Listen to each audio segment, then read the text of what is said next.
আজকে? হ্যাঁ, কে মেয়ে 12টা বাজাইতেছস? যখন তখন মেয়েকে ধমক দেওয়া, ঝাড়ু দিয়ে ভয় দেখানো, খাবার সামনে নিয়ে বসে আছে মেয়েটা অথচ খাচ্ছে না তার মায়ের ভয়, সে নিজে খাচ্ছে। পিচিটার সামনে খাবার দিয়ে সে নিজে বসে খাচ্ছে কিন্তু পিচিটাকে দিচ্ছে না। পিচিটা অসহায়ের মতো তাকিয়ে আছে। যখন ইচ্ছা হলো কানে বড় বড় দুল পরালো, ছোট্ট একটা ফেসে হেভি একটা মেকআপ করলো। যখন তখন ভিডিওর মধ্যে ইচ্ছা মতো ধমক দিচ্ছে। এমন আরো অনেক কাহিনী আছে যেটা তার ভিডিওতেই ফুটে ওঠে। স্টপ ইট অর লঞ্চেস মার্ডিং ইট। এত কিছুর পরেও অনেক মানুষ বলবে মায়ের চেয়ে মাসির দরদ বেশি। একটা কথা কি, যখন মা এমন হয় তখন মাসিরই বেশি দরদ হওয়া উচিত। কারণ যদি তখন মাসির দরদ বেশি না হয় তখন অনেকটা সময় শেষ হয়ে যায়। তখন অনেকেই বলবে এত কিছু হয়ে গেল কেউ কোনো কথা বললো না কেন। ক্রিম আপা, যাকে চিনি আমরা ক্রিম দিয়ে, ভিডিওতে তার অদ্ভুত অঙ্গভঙ্গি, তার কথাবার্তা সবকিছু মিলে তিনি ভাইরাল হয়েছিলেন। কিন্তু এরপর তার মেয়েকে নিয়ে তিনি আবারও ভাইরাল হন, কিন্তু সেটা কোনো পজিটিভ দিক থেকে না, নেগেটিভ ওয়েতে। সে কিভাবে ভিউ অর্জন করছে সেটা হচ্ছে তার মেয়েকে ধমক দিয়ে, তার মেয়েকে খাবার না দিয়ে, তার মেয়েকে যে কোনো একটা ফার্নিচারের মধ্যে রেখে দিয়ে, আরো অনেক কিছু। অনেকে বলছে যদি ভিউ এর প্রয়োজন হয় অন্যান্য সবাই ভিডিও করছে, অন্য কোনো ক্যাটাগরিতে বা অন্য কোনো ভাবেও ভিডিও করানো যায়। পিচিকে ধমক দিয়ে মেরে টেরে এভাবে তো ভিডিও করার কোনো প্রয়োজন নাই। ক্রিম আপার এমন ভিডিওতে অনেকে অনেক রকমের কমেন্ট করে।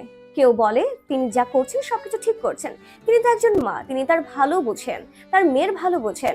আবার অনেকে বলছে এমন মা যেন কারো না হয়, কারণ যেই মা ভিউ এর জন্য, টাকার জন্য নিজের মেয়েকে সবার সামনে এভাবে হেনস্থা করে, অত্যাচার করে, এমন মা যেন কারো না হয়। আমি এই কথাটার সাথে একদমই একমত। কারণ শুধুমাত্র ভিউ এর জন্য বা যে কোনো কারণেই হোক আবার ভাইরাল হওয়ার জন্য সে তার নিজের মেয়েকেও ছাড় দিচ্ছে না। এটা কোনো কথা? তিনি তার নিজের মেয়ের সাথে সৎ মায়ের ব্যবহার করছেন, যেটা একদমই কাম্য নয়। এই বয়সে একটা বাচ্চারাও অনেক বেশি চঞ্চল থাকে, কিন্তু ক্রিম আপার মেয়েটাকে সবাই দেখেছি আমরা খুব বেশি শান্ত। মেয়েটাকে আসলে এই বয়সে শান্ত থাকার কথা? কয়টা বাচ্চা এমন শান্ত হয়? হয় না তো।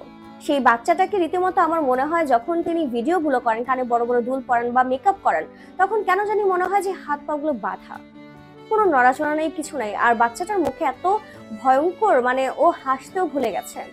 বিষয়টা হচ্ছে এমন, এই বয়সের বাচ্চারা অনেক সুন্দর করে হাসে, খিলখিলিয়ে হাসে, যখন তখন হেসে পড়ে। কিন্তু ক্রিম আপার মেয়েকে আমরা খুব অল্প টাইমে দেখেছি হাসতে, খুব একটা হাসে না। কারণ তার মা যখন তখন তাকে ধমক দিচ্ছে, তাকে ভয় দেখাচ্ছে, রীতিমতো মুখ অন্যরকম করে মেয়েকে ভয় দেখানোর চেষ্টা করছে, রীতিমতো ডাইনিদের মতো, যেটা একটা মা হিসেবে তার কখনো এটা করা উচিত না। অনেকে বলছেন শুধুমাত্র ভিউ এর জন্য যদি ক্রিম আপা এমন করে থাকে তাহলে তার এটা বন্ধ করে দেওয়া উচিত, এমনটা করা উচিত না। পরিশেষে এখন ক্রিম আপা হচ্ছে তার বাচ্চাদের থেকে দূরে। এটা নিয়ে অনেকে অনেক কথা বলছে যে ক্রিম আপাকে অবশ্যই তার বাচ্চাদের কাছে ফিরে দেওয়া হোক, কিন্তু ক্রিম আপা কি আদৌ তার ভুলগুলো বুঝতে পারে? আমি তার একটা সাক্ষাৎকার দেখলাম যেখানে তিনি রীতিমতো তর্ক জড়াচ্ছেন যে আমার মেয়ে তো মেকআপ করতে অনেক পছন্দ করে। তখন সামনের একজন অফিসার ছিল, তিনি বলছেন যে বাচ্চাদের মেকআপ করতে অনেক বেশি পছন্দ করে কিন্তু তাদের নিজের মতো করে, বাট আপনি তো করাচ্ছেন হচ্ছে নিজের হেভি মেকআপ দিয়ে, ব্রাইডাল মেকআপ দিচ্ছেন, বড় বড় কানের দুল পরাচ্ছেন, আরো অনেক কিছু, কিন্তু এটা তো আসলে বাচ্চারা পছন্দ করে না। বাচ্চারা সাজতে পছন্দ করে এটা সত্যি, কিন্তু নিজের মতো করে। লিপস্টিক ঠিক মতো দিতে পারবে না, আইলাইনার দিতে পারবে না, নিজের মন মতো করবে। কিন্তু সে তো রীতিমতো হাত পা বেঁধে মনে হচ্ছে মেয়েটাকে বসিয়ে ইচ্ছা মতো মেকআপ দিচ্ছে। এত ছোট বয়সে একটা বেবি স্কিনে এইসব প্রোডাক্ট যে কতটা ক্ষতিকর এটা অনেকেই জানেন না, আর না জেনে অনেকে অনেক রকমের কমেন্ট করছেন। অনেকে এখন বলছেন ক্রিম আপাকে তার ছেলে মেয়েদের কাছে ফিরে দেওয়া উচিত, কিন্তু আমার মতে তাকে হ্যাঁ অবশ্যই ছেড়ে দেওয়া উচিত, কিন্তু কয়েকটা দিন পর, যখন তিনি তার নিজের ভুলটা বুঝতে পারবেন। তিনি এখনো তার নিজের ভুলটা বুঝতে পারছেন না, তিনি রীতিমতো সবার সাথে তর্কে জড়াচ্ছেন যে না আমার মেয়ে মেকআপ পছন্দ করে, এটা পছন্দ করে, সেটা পছন্দ করে, কিন্তু ভিডিওর জন্য সে বলছে যে আমি ভিডিওতে এমনটা করি কারণ হচ্ছে ভিউ এর জন্য, মানুষ এটা দেখতে পছন্দ করে। আসলে কি তাই? মানুষ থেকে কত রকমের কমেন্ট করছে, তিনি এটা দেখছেন না? অবশ্যই আমি দেখি তিনি লেখাপড়াও মোটামুটি জানেন, তিনি পড়তে পারেন। তিনি আবার পুরো ফ্যামিলি নিয়ে শেষ হয়ে যাওয়ার জন্য একটা হুমকিও দিয়েছেন একটা অফিসারের সামনে। এটা কি আসলে তিনি ঠিক করেছেন? তিনি তার ছেলে মেয়েদের, তার হাজবেন্ডকে বলছেন করবো তো, এমন করবো তো। তার মেন্টালি আমার কেন জানি মনে হয় তিনি মেন্টালি আসলে সিক। তিনি মানে সবকিছু, হ্যাঁ তার প্রবলেম আছে কিছু, ঠিক আছে, তার ফাইন্যান্সিয়াল কিছু প্রবলেম থাকতে পারে, কিন্তু এর জন্য তিনি যে এমন হয়ে উঠবেন, মানে একটা ডাইনি মা হয়ে উঠবেন তাও নিজের সন্তানের জন্য, এটা আসলে কারোরই কাম্য না। কারণ মা এই ওয়ার্ডটা অনেক কিছু প্রেফার করে। মা এই শব্দটা এমনি এমনি আসে না, সবাইকে তো আর মা ডাকা যায় না, তাই না? মা এমনই একজন যে নিজের সন্তানের জন্য নিজের কোনো কিছুই ভাবে না, নিজের সবটুকু বিলিয়ে দেয়। কিন্তু এই ক্রিম আপা মা হিসেবে কেমন এটা আপনারা সবাই জানেন। অনেকে এমনও কমেন্ট করছে যে মা হিসেবে ক্রিম আপা অনেক বেশি খারাপ। তিনি রীতিমতো তার মেয়েকে নিয়ে একটা বিজনেস শুরু করেছেন, যেটা আসলে ঠিক না। তাও এইভাবে অন্যরকম ভিডিও অনেকেই করে, আমি দেখেছি অনেক বাচ্চা নিয়ে অনেকেই ভিডিও করে, কিন্তু এইভাবে বাচ্চাকে ধমক দিয়ে বা বাচ্চাকে মায়ের ভয় দেখিয়ে বাচ্চাটা রীতিমতো ভিডিওতে পারে না কান্না করে দিতে। এখন বাচ্চা তো বোঝে না এটা অভিনয় চলছে নাকি এটা রিয়েল চলছে, ওর ব্রেনে তো একটা প্রবলেম হবে। ও তো ভাবছে যে আমি ভয় পাচ্ছি, ভয় সে কান্না করছে। খুব কমই মনে হয় আপনারা ভিডিওতে দেখেছেন, ক্রিম আপার ভিডিওতে, যে বাচ্চাটা একটু হাসছে। কারণ ক্রিম আপা যদি হাসে তখন বাচ্চাটা বুঝে আছে আমার আমার এখন হাসা উচিত। আর ক্রিম আপা যখন বকা দেয় তখন বাচ্চাটা কান্না করে দেয়, কারণ বাচ্চাটা এত কিছু বুঝবে না এটা ভিডিও চলছে না, এটা ভিউয়ের জন্য হচ্ছে না, কোনো কিছু হচ্ছে, ওটা তো বাচ্চার ব্রেনের জন্য প্রবলেম। এই কথাটা আমরা অনেকেই বুঝতে চাচ্ছি না। এই কথাটা না বুঝে অনেকে আমরা ক্রিম আপার মতো যারা আরো এমন আছে সবাইকে আমরা এক কাতারে ফেলছি। এটা ঠিক না, কারণ সব মা কিন্তু মা হয় না। যদি এমন হতো তাহলে মায়ের হাতে শিশু কখনো শেষ হয়ে যেত না। এমন অনেক নিউজ কিন্তু আমরা জানি এবং পড়ি, রীতিমতো এগুলো একটা রেগুলার নিউজও আমরা পাই। তাই এজন্যই মায়ের চেয়ে মাসির দরদ মাঝে মাঝে বেশি হওয়া উচিত, যদি এতে বাচ্চাটা যদি ভালো হয়। অনেক সময় মায়েরাও বুঝে না তারা কি করছে, তাদের ভুলটা ধরিয়ে দেওয়া উচিত।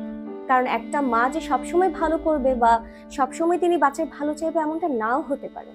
আজকাল অনেক নিউজই আমরা পড়ি, কিন্তু আমরা সবাই চাই ক্রিম আপা ভালো হয়ে তার সন্তানদের সাথে, তিনি তার ফ্যামিলির সাথে ভালো থাকুক এবং বাচ্চাকে সর্বোচ্চ সময় দিক এবং বাচ্চার সাথে ভালো ব্যবহার করুক। আমরা সবাই চাই কোনো বাচ্চা যেন মা ছাড়া না থাকে। এই জন্য এটাও চাই যেন ক্রিম আপা তার বাচ্চাদের কাছে চলে আসে এবং তাকে যেন সেই সুযোগটা করে দেওয়া হয়, কিন্তু সেটা ভালোভাবে। ক্রিম আপা যদি তার ভুল বুঝতে পারে তারপর। আমরা চাই তিনি এমন পাগলামি বা ভিউয়ের জন্য এমন কোনো কিছু না করুক যেটা তার বাচ্চার জন্য এবং তার জন্য ক্ষতি। আমরা সবাই তার ভালো চাই এবং সেই বাচ্চাটার আরো বেশি ভালো চাই। সেই বাচ্চাটা যেন একটা সুস্থ পরিবেশে বেড়ে ওঠে। ক্রিম আপার মতো এমন যারা আছেন অবশ্যই তারা হয়তোবা এই ভিডিওটার পরে সতর্ক হয়ে যাবেন বা ক্রিম আপার অবস্থা দেখার পর সতর্ক হয়ে যাবেন, এমনটা আশা করছি। আমরা চাই প্রত্যেকটা বাচ্চা যেন একটা সুস্থ পরিবেশে বেড়ে ওঠে আর আনন্দ শান্তিতে যেন তাদের ছোটবেলাটা কাটে। আপনি আপনার মেয়েকে নির্যাতন করেন? না, নির্যাতন করি না, ফানি ভিডিও বানাইতাম। ভিডিওতে তো দেখা যায় আপনি আপনার মেয়েকে জোর করে খাওয়াচ্ছেন, না, এটা ঘুমাতে দিচ্ছেন না। আমি ফানি করে বানাইছি, আমি বুঝি না যে। তারপরে এটা আমি ক্ষমা চেয়েছি দেশবাসীর কাছে। তো তারা আমাকে সরকারিভাবে প্রথমবার জানানো হয়েছে, আমি এগুলো বুঝি না। আমি ক্লাস 3 পর্যন্ত লেখাপড়া করছি, আমি এগুলো কম বুঝি না বললেই চলে। আপনার ছেলে মেয়ে কি বলে আপনাকে যখন নিয়ে আসে পুলিশ? আমার ছেলে মেয়ে কান্না করতেছে, আমার ছোট মেয়েটার জ্বর। আচ্ছা, আপনাকে কি মতো বলা হবে?